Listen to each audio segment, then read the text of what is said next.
देंगे कि सेम मतलब वही क्वेश्चन बट विद फ्रिक्शन अगर हमने करने हो कि एक ब्लॉक स्लाइड कर रहा है तो फ्रिक्शन है तो क्या होगी। फ्रिक्शनल फोर्स की अगर जनरल बात करें किन फैक्टर्स पे डिपेंड करनी चाहिए। मेरे पास अगर मैं बोलूं ऐसे एक बॉक्स है,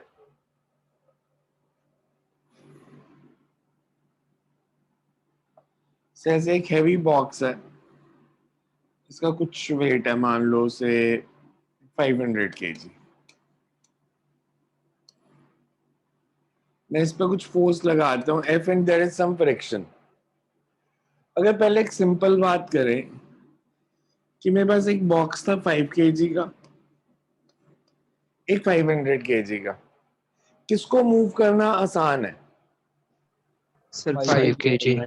5 kg। 5 kg तो बेसिकली फ्रिक्शन। और अगर मैं वेट की बात करूं, इसका वेट कितना था? 5000 न्यूटन। वेट का डायरेक्ट तो कोई रिलेशन नहीं है अप्लाइड फोर्स के साथ, बिकॉज फोर्स तो मैं हॉरिजॉन्टली लगा रहा हूं और ये डाउनवर्ड एक्ट कर रहा है। तो अप्लाइड फोर्स को कौन अपोज कर रहा है? फ्रिक्शन। कि मैं इसको मूव करने की कोशिश कर रहा हूं और जो फ्रिक्शनल फोर्स है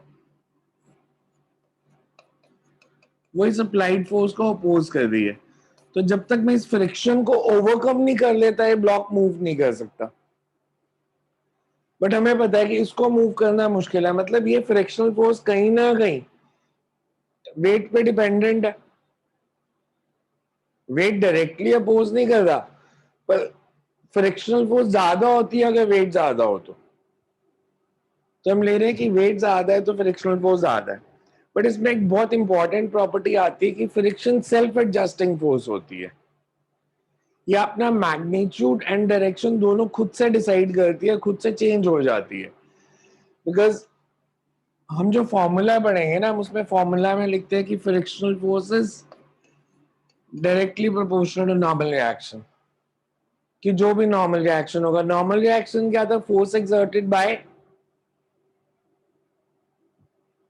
सरफेस ऑन द बॉडी। और किस डायरेक्शन में? perpendicular surface। perpendicular to the surface। तो इट वाज फाउंड कि frictional force is directly proportional to R, और हम इसको ऐसे लिख देते हैं कि frictional force is mu R. मैं इसमें अगर फ्री बॉडी डायग्राम बनाऊं तो नॉर्मल रिएक्शन कितना होगा? ये बॉडी वर्टिकली मूव कर रही है? नहीं कर रही, तो मतलब इन दोनों का मैग्नीट्यूड सेम है और सेम होना चाहिए। तो फिर फ्रिक्शनल फोर्स कितनी हो गई? म्यू आर, और you can say it's mu into 500 जी। इसको हम बोलते हैं कांस्टेंट ऑफ प्रोपोर्शनैलिटी है, called coefficient of friction. Logically सोच के बताओ ये किस पे डिपेंड करेगा?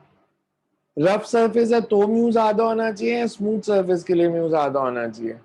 रफ के लिए ज्यादा सरफेस। होना चाहिए। रफ के लिए फ्रिक्शन ज्यादा होती है सॉरी, तो रफ के लिए म्यू ज्यादा होना चाहिए, और अगर स्मूथ सरफेस है तो म्यू कम होना चाहिए। So it depends upon nature of surfaces in contact. हम बाद में एक न्यू थ्योरी पे आएंगे, उसमें थोड़े से चेंजेस करेंगे, बट अभी के लिए आप ये समझ सकते हो कि it depends on nature of surfaces in contact. पर ये जो वैल्यू है, मान लो अगर मैंने कुछ म्यू की वैल्यू दे दी से 0.1, तो एफ कितना आ गया? 50 जी।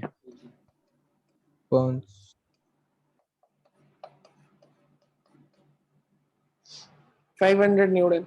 ये फॉर्मूला बहुत ही रेयर यूज होगा फिजिक्स में। रीजन बीइंग, मेरे पास अगर एक ब्लॉक है,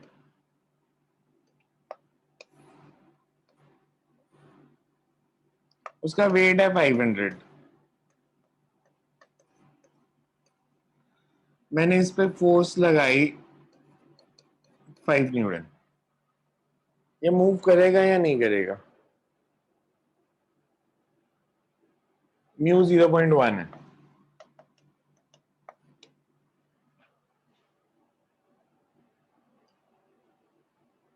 म्यू 0.1। अगर मैं पूछूं इसमें फ्रिक्शनल फोर्स कितनी है? Sir 50 Newton. ये कितनी थी?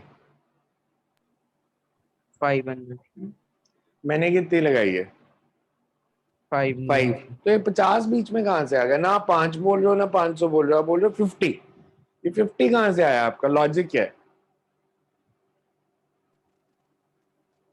आप यहाँ 5 बोलते हैं, 500 बोलते हैं, 50 कहां से आया?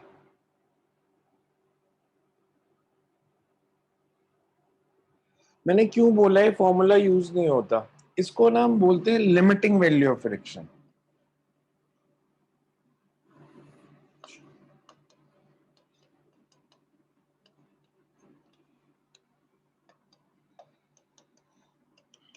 लिमिटिंग वैल्यू ऑफ फ्रिक्शन का मतलब होता है मैक्सिमम इतनी फ्रिक्शन हो सकती है,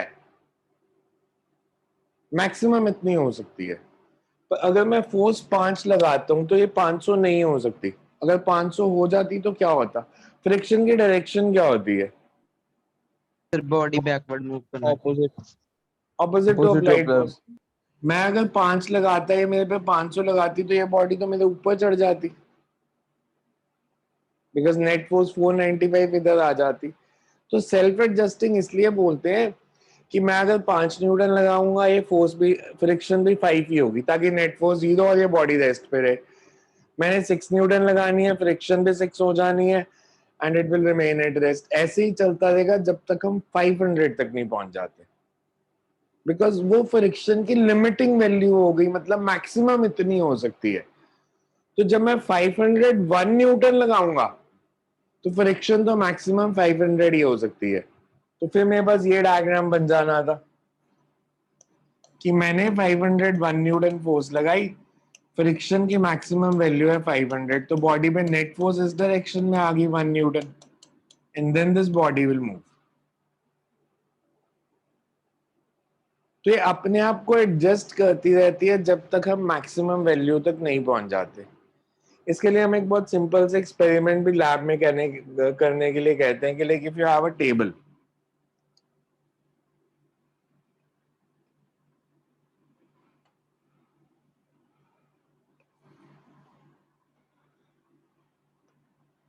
यहाँ पे एक पुली है,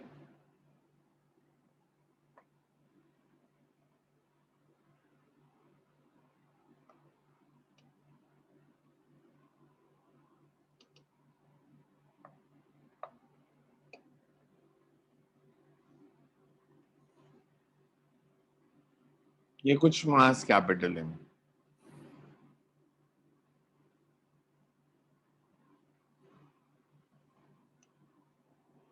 अब फ्रिक्शन नहीं हो। अगर मैं यहाँ पे एक स्मॉल मास रखता हूँ कोई भी, और ये सिस्टम मूव नहीं करता, मैंने यहाँ पे एक स्मॉल मास रखा m और ये मूव नहीं किया, तो मैं आपसे पूछूं फ्रिक्शनल फोर्स कितनी है इस ब्लॉक पे? स्मॉल एम जी कितनी? Small m g small mg। क्यों? कौन सी फोर्स है जो इसको मूव करने की कोशिश कर रही है? इसका वेट। और ये मूव नहीं किया, मतलब इस अप्लाइड फोर्स को फ्रिक्शन ने बैलेंस कर दिया। मैंने अगर इसमें वेट बढ़ाया, mg प्लस 1 ग्राम वेट और ऐड कर दिया, अब भी मूव नहीं किया, तो अब फ्रिक्शन कितनी हो गई? mg m plus plus 1g। 1g, है ना? मैं 2 ग्राम रखा तो भी मूव नहीं किया, तो m प्लस 2g, 3 रखा तो भी नहीं मूव किया, ऐसे ही चलता रहा। एक स्टेज आई जहां पे हिल गया, तो वो कौन सी वैल्यू हुई फिर? Sir frictional limiting force. Value of friction, कि कहां तक बढ़ सकता था। तो हम इसको धीरे धीरे बढ़ाते रहे, वो मूव नहीं कर रहा था। इसका मतलब यह है कि फ्रिक्शन अपने आप अपनी वैल्यू को एडजस्ट करती जा रही है, और एक स्टेज आएगी when it just begins to move, तो उस इंस्टेंट पे जो अप्लाइड फोर्स होगी that is called limiting value of friction. मैंने ये जो केस किया था इसमें मैंने नॉर्मल रिएक्शन बोला था आपको, नॉर्मल रिएक्शन इज 500 g। अगर मैं आपसे बोलूं एक बॉडी हॉरिजॉन्टल सरफेस पे पड़ी है तो will normal reaction always be equals to weight of the body? Normal reaction हमेशा weight के equal ही होगा या कुछ और भी हो सकता है? सर कुछ और भी हो सकता है। जैसे एग्जाम्पल, सर सपोज अगर हम कोई कार्डबोर्ड के मतलब गत्ते के डब्बे पे कोई चीज भारी चीज रख देते तो वो तो दब जाएगा ना फिर नीचे। तो फिर क्या हो तो गया? फिर जो नॉर्मल रिएक्शन होगा वो कम कम हो जाएगा ना उसके वेट के कंपैरेटिवली। अरे जो यार चीज हम ऊपर कैसे रखते हैं। कैसे कम हो जाएगा? मान ले मैंने ये इसके नीचे गद्दा ही रख देता हूँ, है ना? आपने दबाना है, मैं दबा देता हूँ उस ऑब्जेक्ट को। ये लो, ये मैंने रखा है इसके ऊपर एक मैट्रेस, और ये मैट्रेस मेरा वेट रखने से दब गया, मतलब ये इतना हो गया, पतला हो गया वेट रखने से। मैं अब आपसे नॉर्मल रिएक्शन पूछूं, अब एमजी नहीं होगा, अब कुछ और होगा।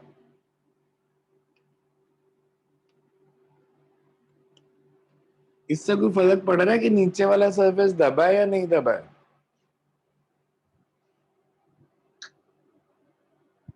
इससे तो नहीं पड़ा फर्क। कुछ और सोचो। Sir helium balloon. क्या चीज? दोबारा बोलो। Helium balloon. ऐसे देखो, मान लो मेरे पास ऐसे ही ब्लॉक है,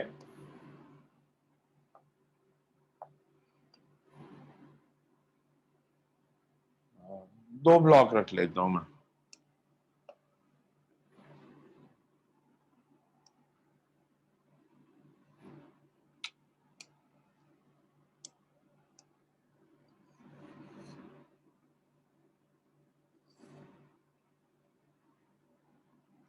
मैंने ये दो ब्लॉक रखे, दोनों का मास m था, दोनों का वेट mg था।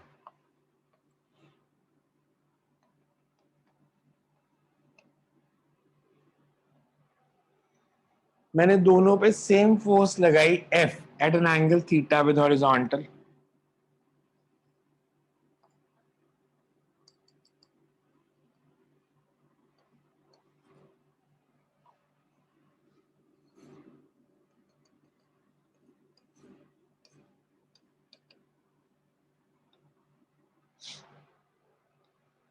दोनों ब्लॉक का मास सेम, दोनों पे सेम फोर्स F लगाई है at an angle theta with horizontal. फर्क क्या है?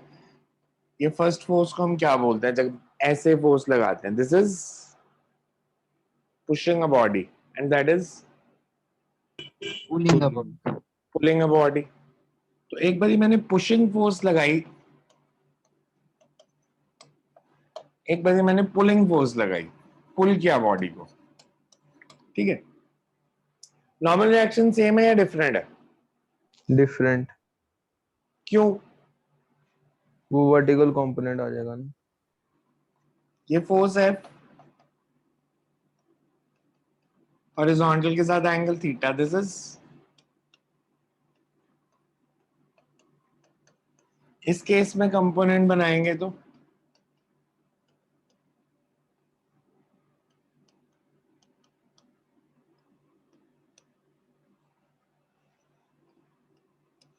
अगर ये वर्टिकली मूव नहीं करती, ऊपर नीचे नहीं जा रही, तो नॉर्मल रिएक्शन कितना होना चाहिए?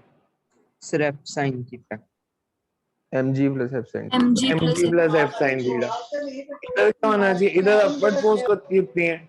इधर तो हो गया r is equals to mg plus F sine theta. इधर अपवर्ड फोर्स है r plus F sine theta, और डाउनवर्ड फोर्सेस mg। मेरे को बताना नॉर्मल रिएक्शन ज्यादा किधर है?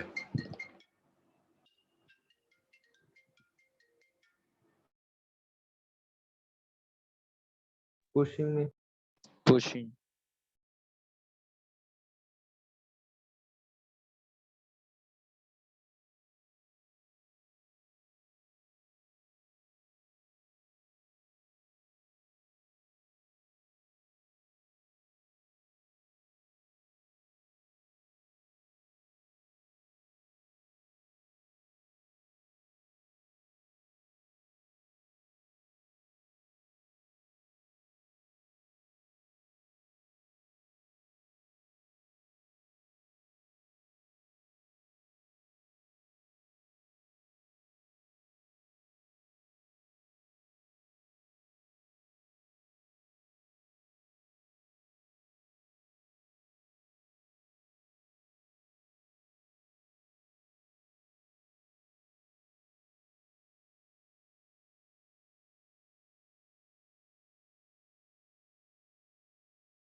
नॉर्मल रिएक्शन ज्यादा किस केस में, पुशिंग और पुलिंग? पुशिंग पुशिंग में नॉर्मल रिएक्शन है mg plus F sine theta. हमने कहा लिमिटिंग वैल्यू ऑफ फ्रिक्शन जो होती है, limiting value of friction depend करती है कि नॉर्मल रिएक्शन कितना है। इसमें नॉर्मल रिएक्शन ज्यादा है तो इसमें फ्रिक्शन भी ज्यादा होगी, इधर हाँ जी। नॉर्मल रिएक्शन कम है तो इधर फ्रिक्शन भी कम होगी। तो आसान क्या है, पुल करना या पुश करना?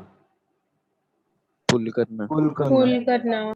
ये स्कूल एग्जाम्स के लिए इंपॉर्टेंट क्वेश्चन है, 3 मार्क्स में आता है।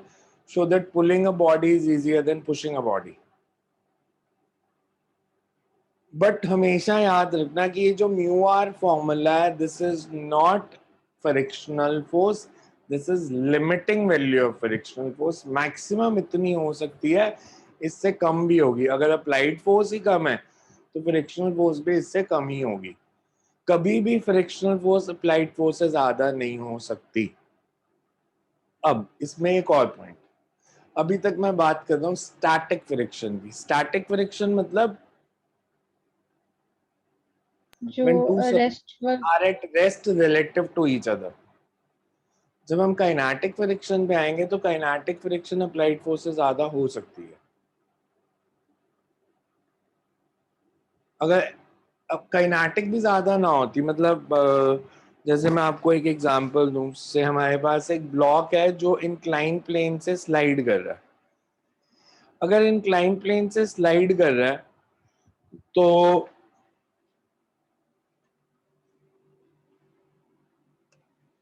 ऐसे मेरे पास इंक्लाइन सरफेस था, इसके ऊपर मैंने एक ब्लॉक रखा, ये स्लाइड कर, इसको मैंने कुछ वेलोसिटी दी, ऐसे नीचे की तरफ इसको पुश किया, ये थोड़ा सा डिस्टेंस ट्रैवल करके रुक गया, यहाँ पे आके रुक गया। अगर फ्रिक्शनल फोर्स अप्लाइड फोर्स से ज्यादा ना हो सकती तो ये कभी ना रुकता। बिकॉज अगर मैं इसका डायग्राम बनाऊं, mg एक्टिंग डाउनवर्ड्स, इसके दो components mg cos, mg sin, normal reaction r, और ये फ्रिक्शन। फ्रिक्शन की मैक्सिमम वैल्यू कितनी हो सकती है इस केस में? इस mg डायग्राम sin थीटा। ध्यान से देखो, इस केस में फ्रिक्शन की मैक्सिमम वैल्यू कितनी हो सकती है? नॉर्मल रिएक्शन कितना है? mg है या mg cos थीटा है? mg cos mg theta. cos theta. तो लिमिटिंग वैल्यू ऑफ फ्रिक्शन कितनी हो गई? Mu mg cos mg theta. cos mu mg cos। अगर इसकी वैल्यू इससे ज्यादा नहीं होगी तो ये कभी भी नहीं रुकेगा। बिकॉज इसको रोकना है तो इसको एक्सेलरेट करना है या रिटार्ड करना है? रिटार्ड। रिटार्ड। रिटार्ड करना है तो इसकी एक्सेलरेशन की डायरेक्शन सेम एज वेलोसिटी होनी चाहिए या ऑपोजिट टू वेलोसिटी होनी चाहिए? Opposite opposite. ऑपोजिट। मतलब हमें नेट फोर्स अपवर्ड चाहिए तभी रुकेगा, और नेट फोर्स अपवर्ड तभी होगी अगर ये फ्रिक्शन इससे ज्यादा होगी। बट इसमें और पहले वाले क्वेश्चन में फर्क है, इसमें बॉडी मूव कर रही है। जब बॉडी मूव करे तो दो सर्फेसेस के बीच में जो फ्रिक्शन होती है उसको काइनेटिक फ्रिक्शन बोलते हैं।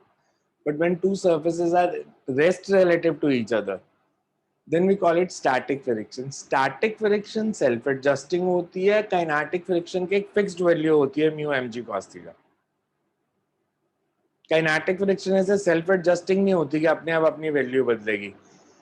सिर्फ एक हम चेंज कर देते हैं कई बार डिफरेंशिएट करने के लिए। जब काइनेटिक फ्रिक्शन हो तो हम एफ को लिख देते हैं म्यू के, विच शोज कि काइनेटिक फ्रिक्शन है। स्टैटिक हो तो इसको म्यू एस कर देते हैं कि limiting value of static friction है, ये काइनेटिक फ्रिक्शन है, ये फिक्स्ड है, ये सेल्फ एडजस्टिंग है। फर्क समझ में आया दोनों में? है दोनों का फॉर्मूला म्यू आर ही। काइनेटिक में ऐसे चेंज नहीं होती वैल्यू, स्टैटिक की ज्यादा प्रॉब्लम भी इसी को डील करने में आएगी आपको। So you can write first, इसको लिख लो जो अभी तक समझा। इसमें जो कुछ पूछने वाला है तो पूछ लो, मैं से फिर मैं लिखाता हूँ। अगर कोई डाउट है तो पूछ लो पहले। Otherwise, you can write friction. Friction. And it's a relative concept. हमेशा frictional force तभी आती है when there is relative motion between the two surfaces or one surface tries to move relative to the other. अगर दो surface rest पे हैं and दो surface rest पे and there is no tendency to slide, मतलब जैसे मैं आपको बोलूं मेरे पास ये ऐसे एक फोन को मैंने हाथ पे रख लिया, ऐसे हॉरिजॉन्टल है मेरा हाथ भी, इस फोन पे कोई फ्रिक्शनल फोर्स लगेगी?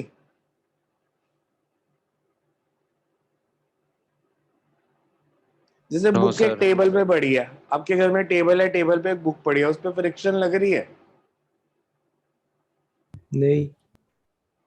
फ्रिक्शन तब लगेगी जब वो मूव करने की कोशिश करेगी।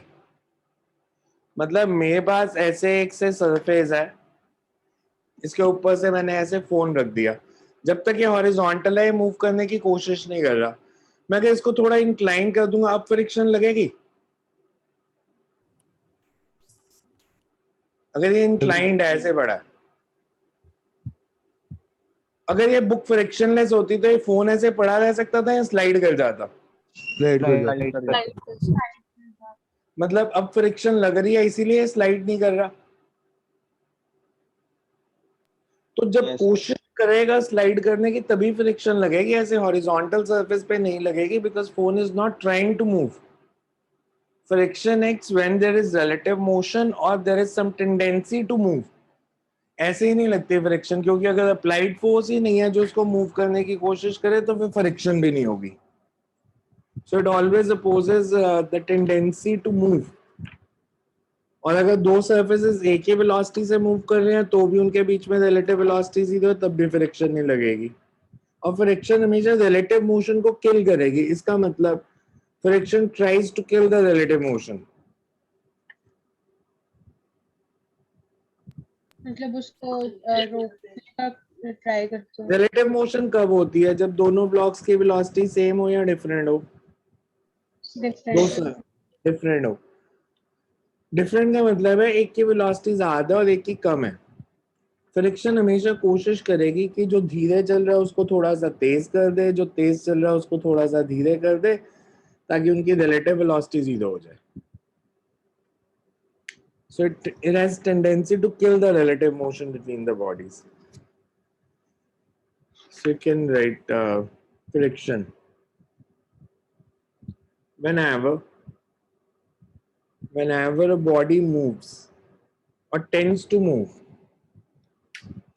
whenever a body moves or tends to move over the surface of another body, whenever a body moves or tends to move over the surface of another body, a force comes into play which acts. A force comes into play which acts parallel to. A force comes into play which acts parallel to the surfaces in contact.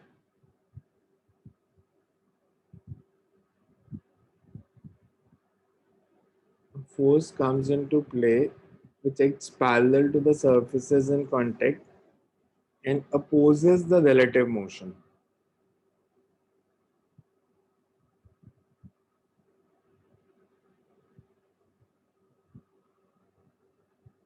This force which opposes relative motion between two surfaces Surfaces in contact. and opposes relative motion. This force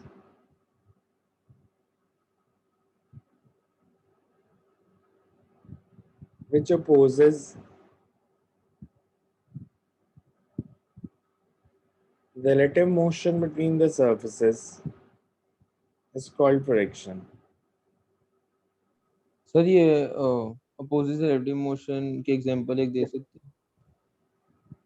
relative motion जैसे ground है, ground के ऊपर दूसरी body move करने की कोशिश करेगी तो वो रिलेटिव मोशन ही हो जाएगी ना, तो उसको अपोज करना है, या दो सर्फेसेस हैं दोनों मूव कर रहे हैं तो भी अपोज करना है। बिकॉज ये जो हम लिखते हैं कि block is moving with velocity v means relative to the surface it's moving with velocity v। Okay. For example,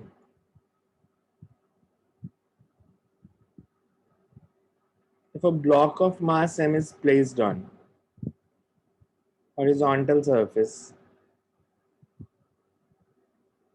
if a block of mass m is placed on horizontal surface,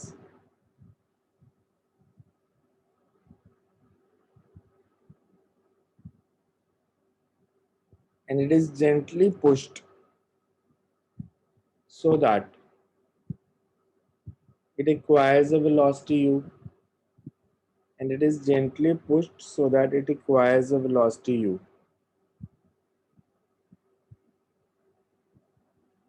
Experimentally, it is noticed that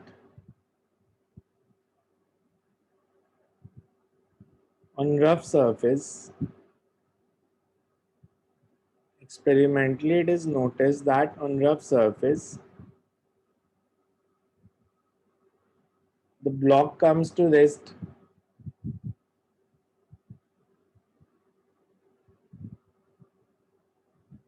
on horizontal surface, the blocks comes to rest after traveling some distance.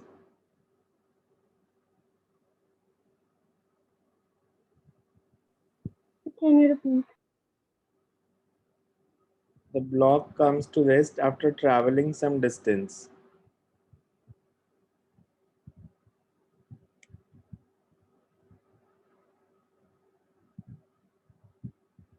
The opposing force or retarding force.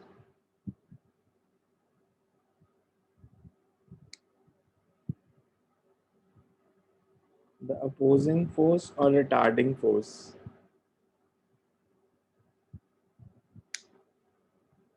due to which the block stops is frictional force.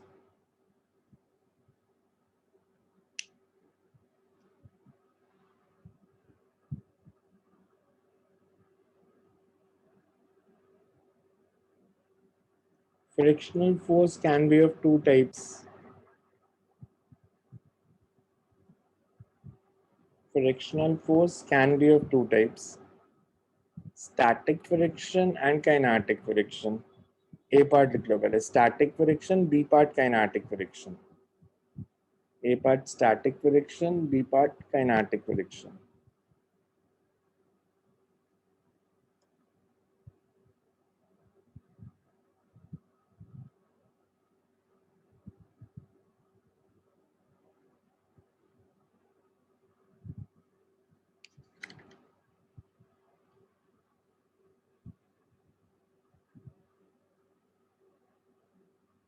So you can write for static friction की definition. The force of friction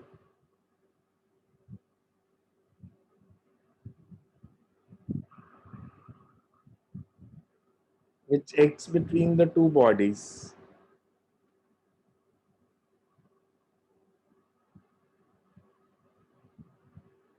when they are relatively at rest.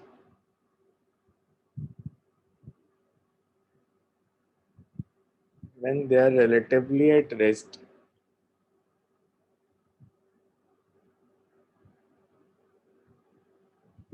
but one body is trying to move relative to the other. When they are relatively at rest, but one body is trying to move relative to the other. For example, for example, if a block of mass m is placed on inclined surface, if a block of mass m is placed on inclined surface, but it is not moving, then frictional force between block and inclined surface is the static friction.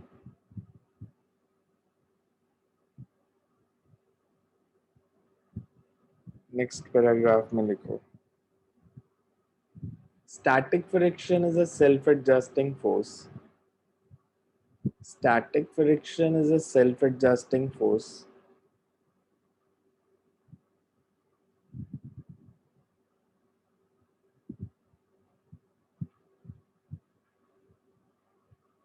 that is, it changes its magnitude and direction.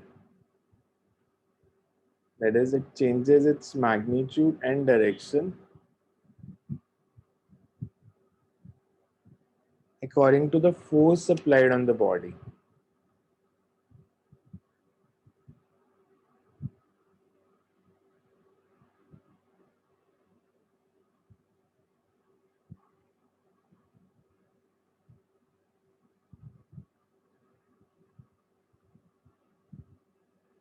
If we gradually increase applied force on the body,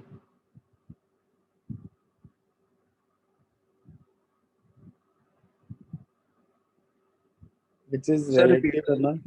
if we gradually increase applied force on the body, which is relatively at rest. If we gradually increase applied force on the body, which is relatively at rest,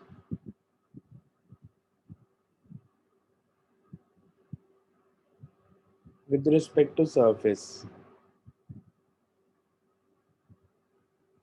the frictional force also increases. The frictional force also increases. But sir repeat करना एक बार last में. if we gradually increase applied force on a body which is relatively at rest with respect to surface, frictional force also increases.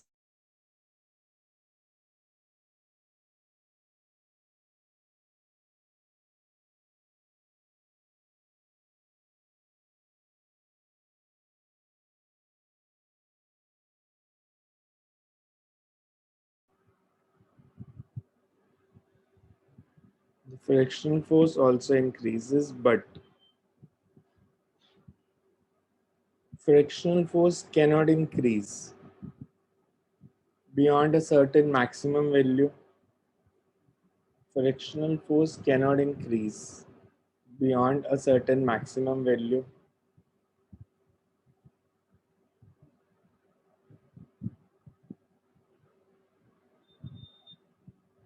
This maximum value up to which static friction can increase. This maximum value up to which static friction can increase is called limiting value of friction. Is called limiting value of friction. Sir after which के बाद क्या था? This maximum value up to which static friction can increase is called limiting value of friction.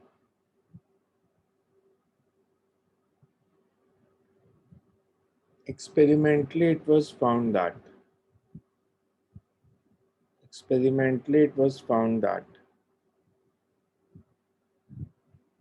limiting value of friction is directly proportional to normal reaction acting on the body. Normal reaction acting on the body. It was That found is, that limiting value of friction is directly proportional to normal reaction acting on the body. इसको FL लिख लो.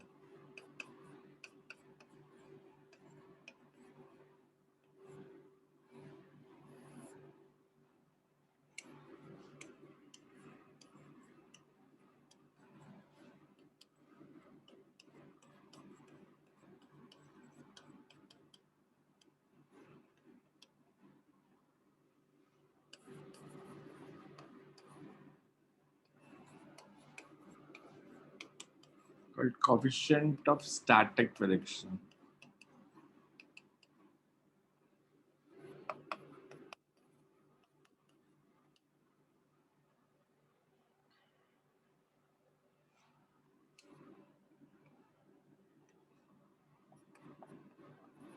Its value mainly depends on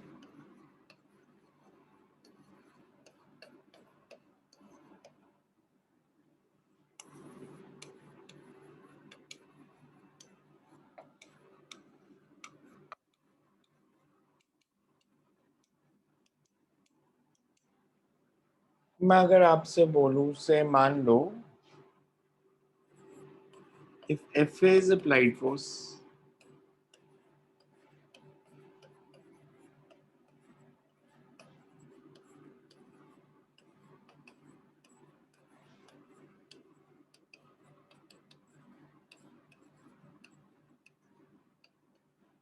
and FL is limiting value of friction. अगर FA का magnitude FL से कम है frictional force कितनी होगी? FA opposite direction. Magnitude की बात कर रहे हैं हम सिर्फ, तो frictional force will be FA और FL? FA. FA, बिकॉज कभी भी फ्रिक्शन अप्लाइड फोर्स से ज्यादा नहीं होती स्टैटिक फ्रिक्शन की बात करें. अगर FA की वैल्यू FL है तो फ्रिक्शन फोर्स कितनी है? अगर दोनों इक्वल है तो FA ही है. FL भी हो सकती है. तो सेम FA FL कुछ भी, बिकॉज दोनों एक ही हैं, फ्रिक्शनल फोर्स भी सेम ही होगी. अगर FA की वैल्यू FL से ज्यादा है FL. तो फ्रिक्शनल फोर्स FL ही होगी.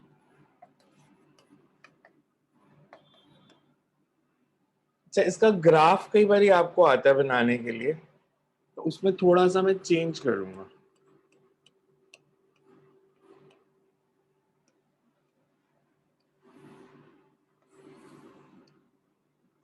तो इस एक्सिस पे मैंने फ्रिक्शन प्लॉट की है.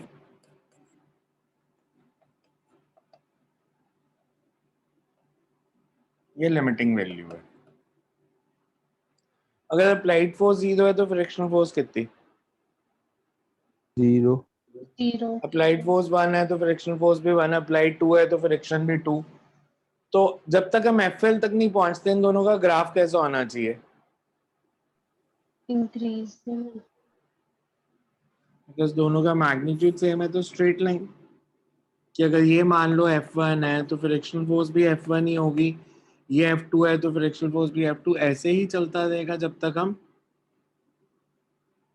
लिमिटिंग वैल्यू तक नहीं पहुंच जाते. इसके बाद और अप्लाइड फोर्स बढ़ाई तो फ्रिक्शन Constant. Zero. Constant. मैंने 0, ये कौन बोला 0? मतलब फ्रिक्शन खत्म हो गई, बॉडी चलने लग गई तो? नो सर, कांस्टेंट होगी. अगर मैं इसके अकॉर्डिंगली ग्राफ बनाता ना, ये जो मैंने ऊपर लिखा है, तो मैं ग्राफ ऐसे बनाता कि इसके बाद फ्रिक्शन कांस्टेंट हो गया. अब अप्लाइड फोर्स कुछ भी लाओ, फ्रिक्शनल फोर्स FL ही देगी. पर एक्चुअल में एक्सपेरिमेंटली अगर हम देखें तो ये ग्राफ ऐसे नहीं बनता, ये ग्राफ ऐसे बनता. मैंने ये थोड़ा सा कम कर दिया इसको,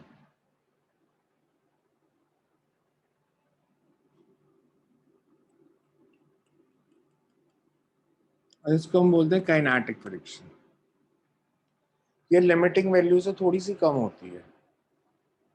अगर आपको म्यू एस म्यू के अलग अलग दिए, प्रैक्टिकली अगर आप सोचो आपके पास एक हैवी बॉक्स है, उसको पहली बार अपनी जगह से हिलाना मुश्किल होता है, या चल रहा है तो उसको और आगे धक्का मारना मुश्किल है? पहली बार. पहली बार मुश्किल पहली होगा. बारी, बिकॉज एक बार वो स्लाइड होना शुरू हो जाए तो वो थोड़ा सा इजीली मूव करता, पर रुक गया तो फिर से दोबारा ज्यादा फोर्स लगानी पड़ेगी. तो एक बार स्लाइड होना शुरू हो जाए तो थोड़ा सा इजीली स्लाइड करता है. मतलब जब काइनेटिक फ्रिक्शन आ जाती है तो वो लिमिटिंग वैल्यू से थोड़ी सी कम होती है, वो सेम नहीं होती. आप इसका लॉजिकली रीजन सोच सकते हो ऐसा क्यों हुआ.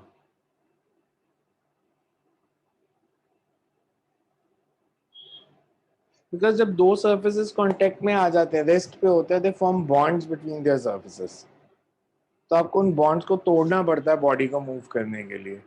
पर अगर वो चल रही है तो time is not available for that bond formation, तो उसको थोड़ा सा इजीली हम मूव कर सकते हैं। तो प्रैक्टिकली ग्राफ ये ऐसा होता है। और ये जो है किंक है जो हमने थोड़ा सा कम किया, इसको हम बोलते हैं kinetic friction is always slightly less than limiting value of friction. Because यहाँ तक तो बॉडी रेस्ट पे थी और यहाँ पे बॉडी मूव कर रही है। Kinetic friction is always slightly less than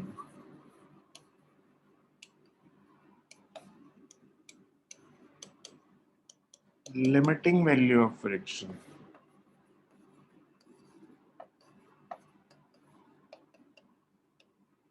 clear है? क्लियर है सबको? Then you write laws of static friction. Laws of limiting friction लिख लो. Laws of limiting friction. Laws of limiting friction. First you write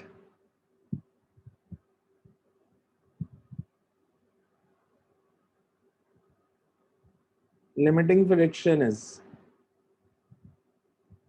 directly proportional to the normal reaction. Limiting friction is directly proportional to the normal reaction. There is FL proportional to R or FL is equal to mu SR.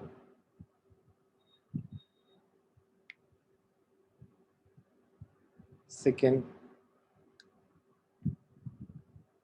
limiting friction depends on sir एक बार first repeat कर दो। limiting friction is directly proportional to normal reaction between two surfaces. There is FL proportional to R or FL is equal to mu SR.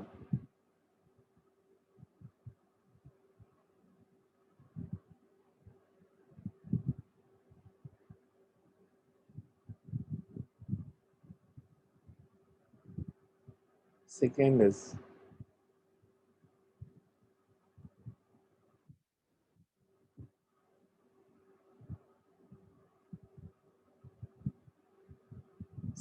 is limiting friction depends on nature of surfaces in contact. There is their smoothness, polishing, etc.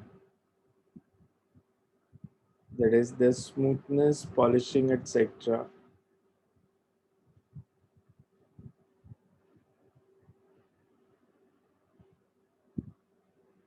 Third is limiting friction acts parallel or tangential to the two surfaces in contact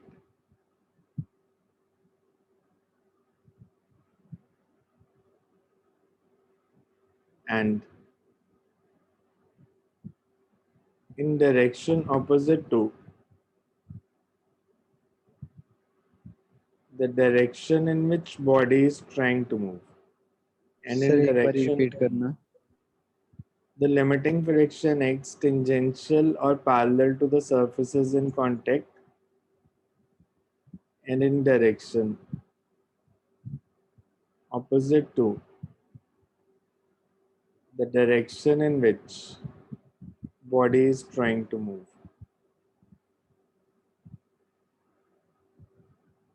Fourth is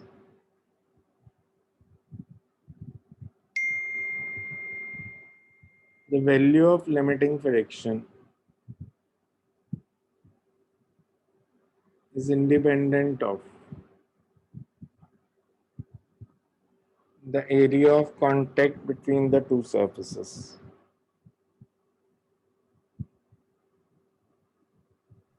Limiting friction is independent of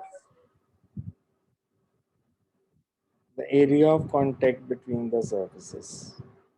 bracket में इसके लिख लो old theory, हमारे syllabus में old theory है, because new theory says कि frictional force is directly proportional to area of contact, but हमारे syllabus में old theory है तो इसलिए हम लिख रहे हैं frictional force is independent of area of contact. Practically आप प्रूव कर सकते हो कि frictional force depends on area, हमारे सिलेबस में तो है कि frictional force is independent of area. Independent of area का मतलब है कि मेरे पास अगर एक ब्लॉक है,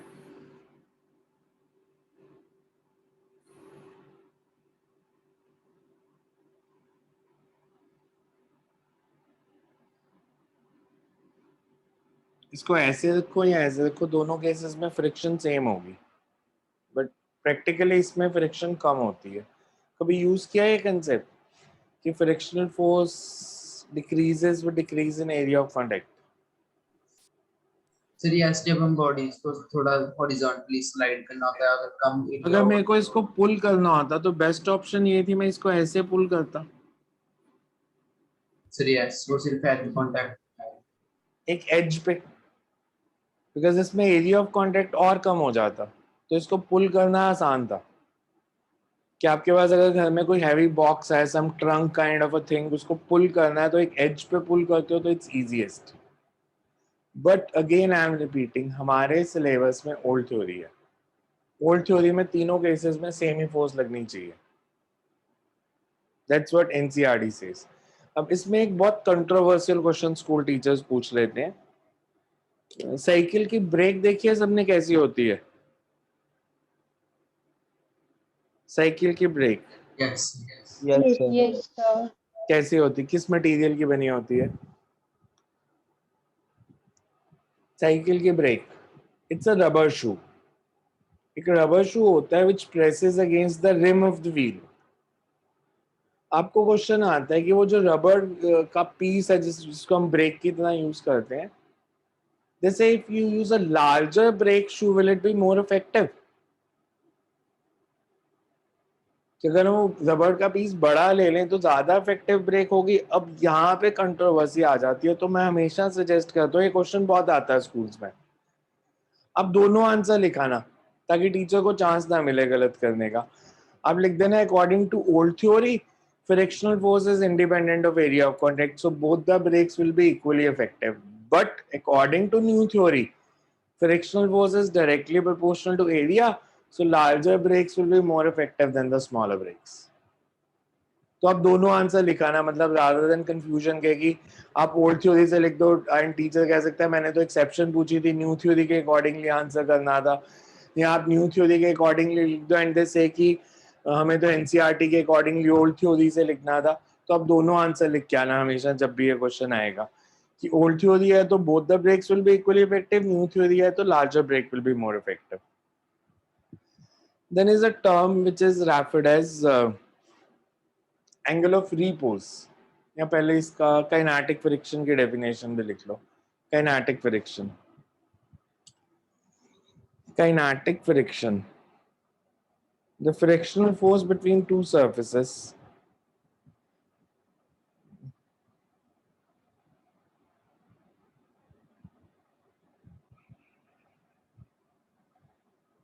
the frictional force between two surfaces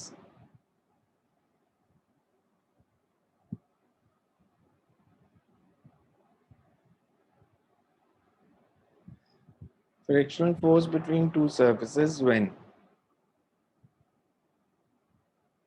they are moving relative to each other is called kinetic friction.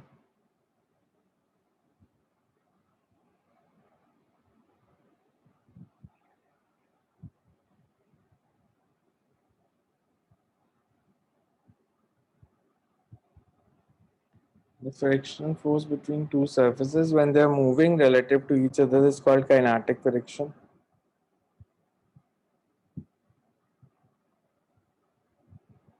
Mathematically, kinetic friction is directly proportional to, mathematically kinetic friction is directly proportional to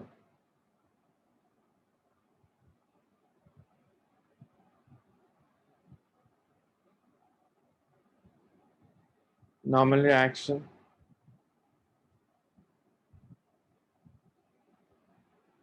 Fk proportional to R, kinetic friction है इसलिए K subscript में लगा देंगे.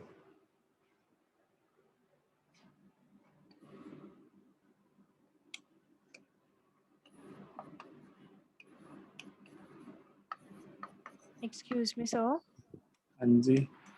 Sir जो kinetic friction होती है और static friction होती है, काइनेटिक फ्रिक्शन सेल्फ एडजस्टिंग क्यों नहीं होती?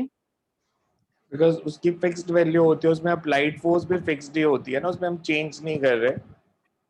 अब उसमें था कि अप्लाइड फोर्स धीरे धीरे बढ़ा रहे हैं, फ्रिक्शन बढ़ रही है. इसमें तो सर्फेसेस ऑलरेडी मूव करना शुरू हो गए हैं, मूव कर रहे हैं, तो फिर फ्रिक्शनल फोर्स की एक फिक्स्ड वैल्यू ही आएगी ना.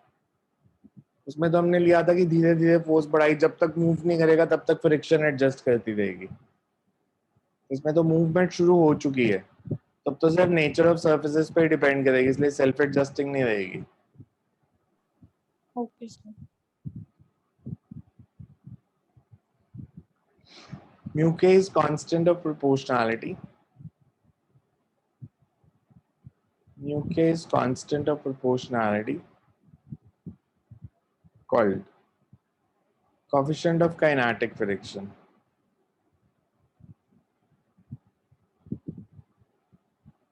Kinetic friction is not self-adjusting. Kinetic friction is not self-adjusting. And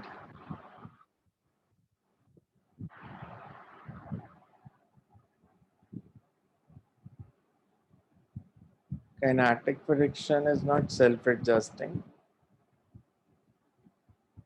And its value is always mu kr.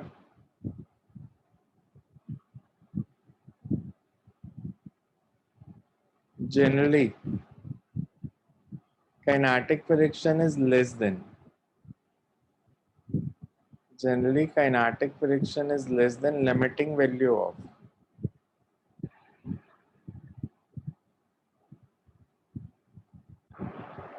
Kinetic friction is less than limiting value of static friction.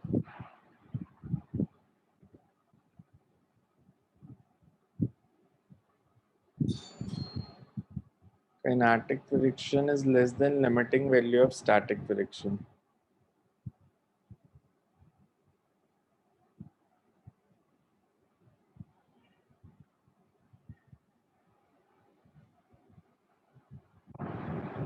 Next to right.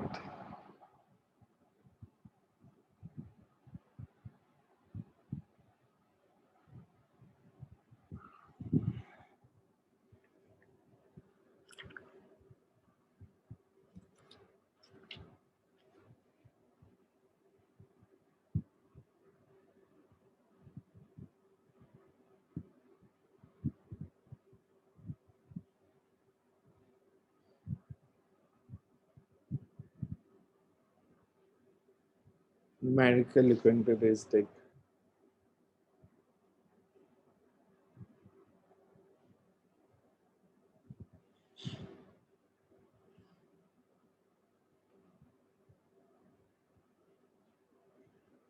A truck is moving at a speed of. A truck is moving at a speed of 72 kilometer per hour.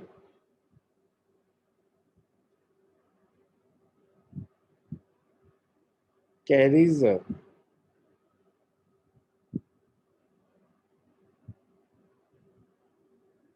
Sir repeat करना.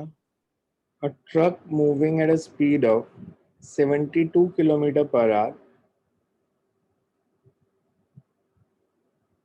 carries a steel block which rests on the wooden floor. Which rests on the wooden floor.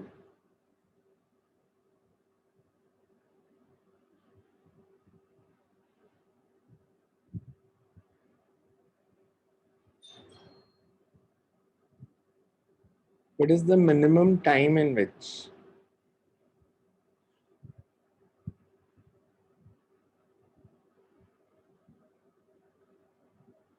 truck can come to stop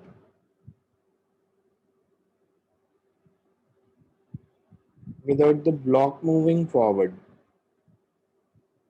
Without the block moving forward. Time in which Truck can come to stop without block moving forward. Without block moving forward.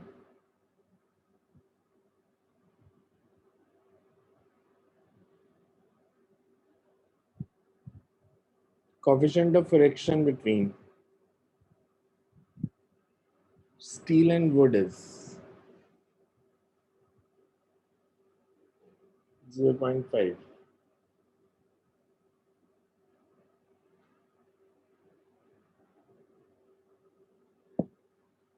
Question समझ आया first.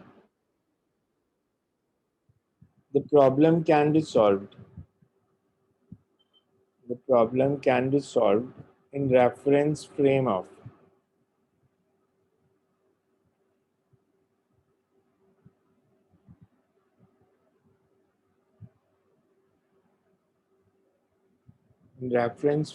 truck.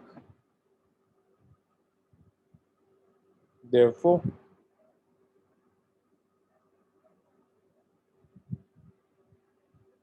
if brakes are applied to stop the truck, therefore, if brakes are applied to stop the truck,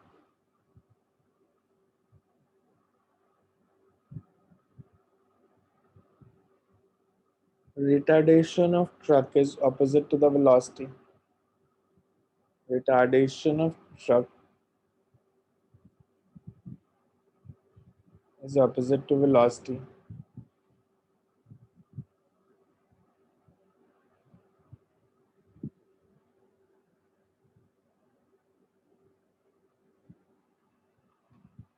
अब क्या किया हमने, देखो मेरे पास एक truck था, मैंने कहा इसको हम सॉल्व करेंगे in reference frame of truck.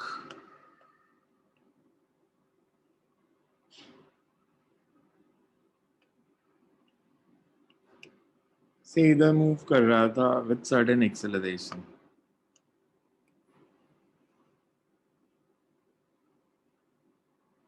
Move इधर कर रहा है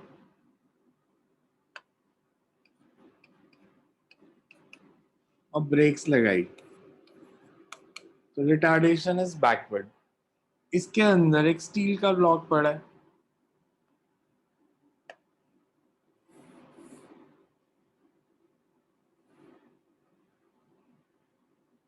ऑफ एनी मास m. मेरे को ये बताओ स्टील के ब्लॉक पे सूडो फोर्स किस डायरेक्शन में लगेगी? राइट हैंड साइड, मतलब आगे जाने को. इसीलिए ब्रेक लगती है तो चीजें आगे को जाती हैं. तो कौन इसको अपोज करेगा? तो ये ब्लॉक कब तक रेस्ट पे रह सकता है? जब तक m में लिमिटिंग वैल्यू को इक्वल है या उससे कम है. इसे the block can remain at rest because जब अप्लाइड फोर्स फ्रिक्शन से ज्यादा होगी तभी मूव करेगा.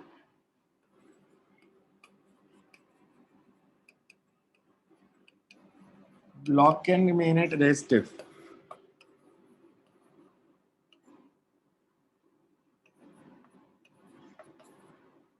मतलब ma is less than, मतलब a की वैल्यू हर केस में इससे कम ही होनी चाहिए. हमें म्यू दिया है 0.5,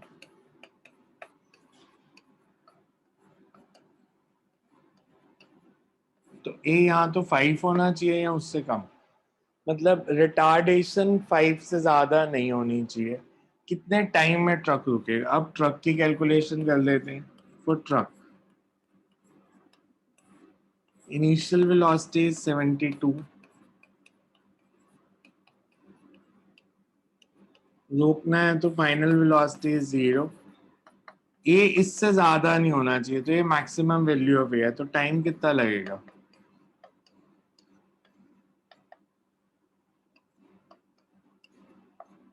और रिटार्डेशन है तो -4 सेकेंड मिनिमम टाइम है. If A is maximum, time taken is minimum because ये तो fixed है V minus U.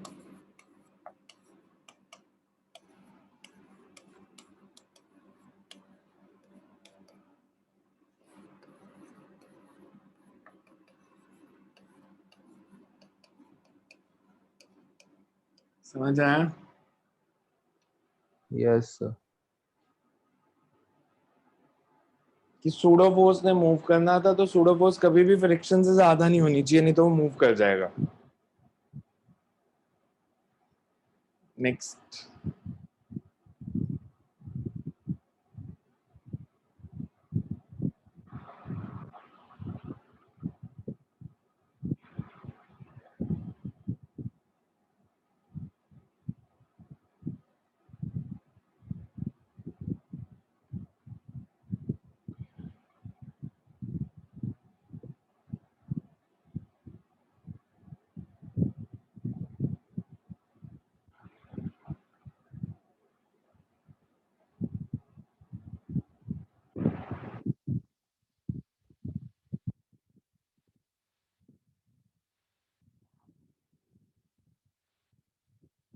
नेक्स्ट लिखो.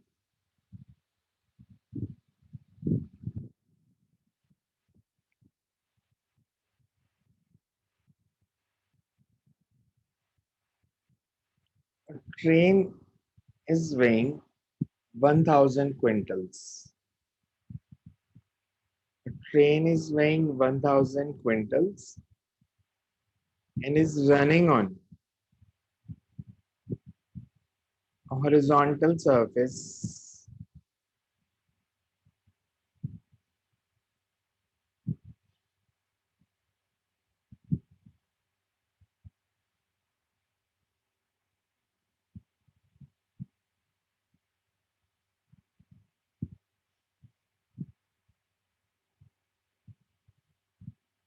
with a speed of 72 km per hour. If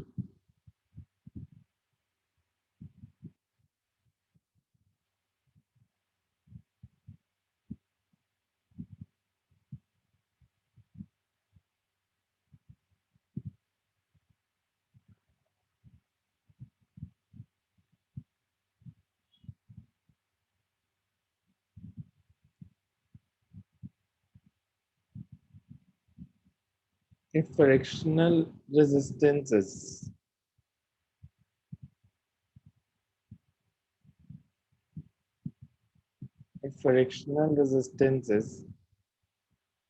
50 gram force per quintal, find the power in watt. Sir repeat करना एक बार. If the frictional resistance is 50 gram force per quintal, find the power in watt. पहले तो एक gram force क्या होता है? 1 gram force is how many newton और dyne? 1 GMF. हमने जब यूनिट्स लिखे थे तो वहां पे लिखा था 1 GMF इज हाउ मेनी?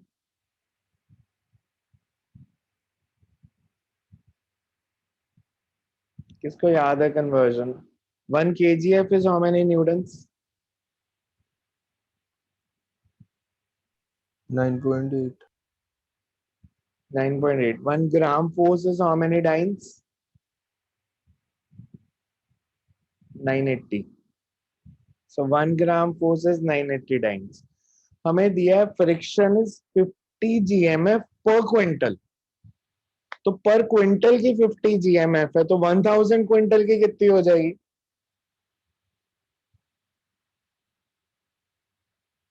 अगर पर क्विंटल 50 GMF है तो 1000 क्विंटल की 50,000 GMF.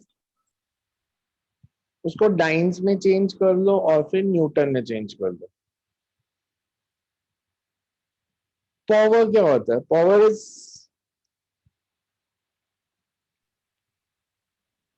पावर का फॉर्मूला क्या पढ़ा हुआ आपने? सर मैकेनिक्स में थी, इलेक्ट्रिसिटी में. क्या चीज? सर दो, एक तो सर मैकेनिक्स ना, मैं आपसे अगर पावर का फॉर्मूला पूछूं, पावर इज, बिकॉज मैंने कहा find the power in what, Work done upon nine.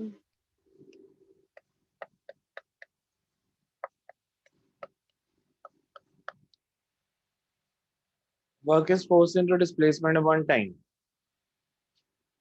Displacement upon time is Lost. Vector form में ऐसे भी लिख सकते थे, बट अभी स्केलर भी चल जाएगी.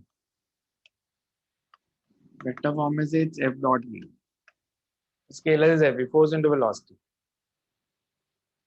हमें दिया it's moving with constant speed of 72 kilometre per our. Friction लग रही है, फिर भी स्पीड कांस्टेंट है, तो मतलब अप्लाइड फोर्स भी उतनी ही लग रही है जितनी फ्रिक्शन है. नेट फोर्स 0 है तभी स्पीड कांस्टेंट है. तो हम पहले फ्रिक्शन निकाल लेंगे, फिर हम रीजन देंगे. As the speed is constant, it implies that applied force is also equal to the frictional force. हमें फोर्स पता है अप्लाइड कितनी है, वेलोसिटी पता है 72 kilometre per hour metre per second में चेंज कर देंगे, power is force into velocity. So पहले कांसेप्ट लिखो. Excuse me sir. एज, हाँ जी, सर ये आपने इक्वल कैसे किया, अप्लाइड फोर्स और फ्रिक्शन में सर क्या है? हमें क्या दिया है? स्पीड कांस्टेंट है, वेरिएबल है. कौन? एक्सेलरेशन कितनी है फिर? 0 एक्सेलरेशन 0 है तो नेट फोर्स कितनी है? 0। नेट फोर्स 0 कब होती है? सर वो जब साइड बराबर ऑफ फ्रिक्शन इक्वल होंगे, तभी नेट फोर्स 0 आएगी ना. Okay sir. So you can write as it is given that, as it is given that velocity of the train is constant, as it is given that velocity of the train is constant, therefore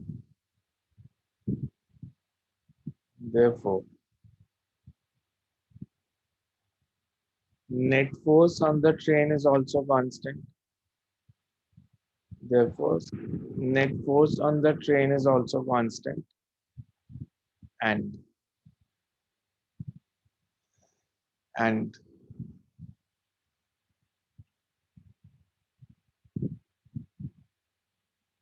applied force is equal to the frictional force.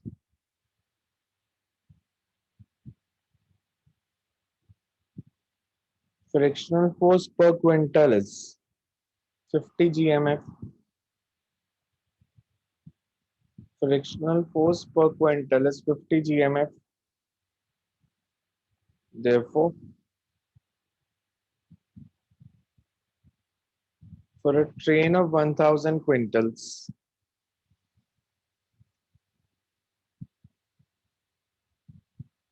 applied force and frictional force are 50,000 gmf.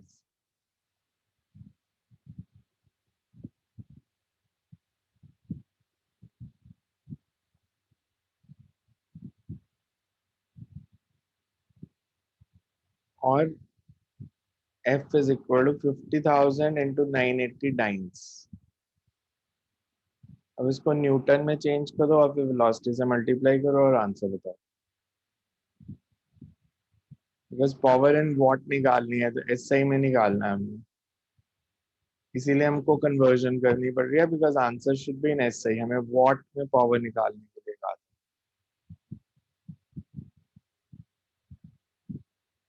Velocity is 72 kilometer per hour, so 20 meter per second.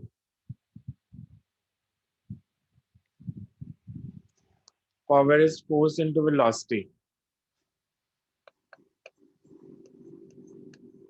50,000 into 980. ये answer आया dine में. इसको Newton में change करना है तो divide by 10 raised to power 5. So 5 है तो दिस कैंसल, ये कैंसल, ये cancel. 20 into 5, 100 into 98.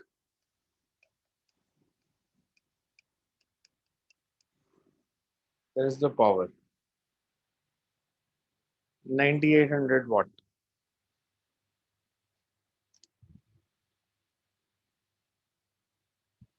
Next time करते हैं। सो ये देख लेना आज वाले क्वेश्चंस आ रहे दोनों, एंड इसी को ही आगे कंटिन्यू करेंगे। अब दोबारा से हम बैक पे जाएंगे। बैक का मतलब जो हम क्वेश्चन कर रहे थे, ब्लॉक्स अटैच्ड हैं, पुशिंग के, पुलिंग के, वही क्वेश्चन अब दोबारा से करेंगे। पहले हम हर जगह लिख देते थे निग्लेक्टिंग फ्रिक्शन, अब हम फ्रिक्शन कंसिडर करके डेरिवेशंस करेंगे कि उन्हीं में से एक फोर्स और ऐड करेंगे, दोबारा से acceleration, tension in the string जो भी निकालना पड़ेगा उसको सॉल्व करेंगे। सो हाँ जी, सर आप एक बार लिफ्ट और उसके अंदर पड़े ऑब्जेक्ट्स का मास कैसे वेरी करता है वो वाला कंसेप्ट रिपीट कर दोगे? कैसे? सर अगर लिफ्ट के अंदर कोई ऑब्जेक्ट पड़ा है और वो मास एक्सेलरेट तो कर वेरी रही है करता है, तो वो वेट मास वेरी कैसे वेरी करता है। करता मास कहाँ वेरी करता है? मास तो वेरी करता ही नहीं, वेट वेरी करता है क्योंकि सूडो फोर्स लगती है। mg के साथ m में भी लगना शुरू हो जाता है तो वो वेट वेरी करता है, मास तो m ही रहेगा हमेशा। है? Okay sir.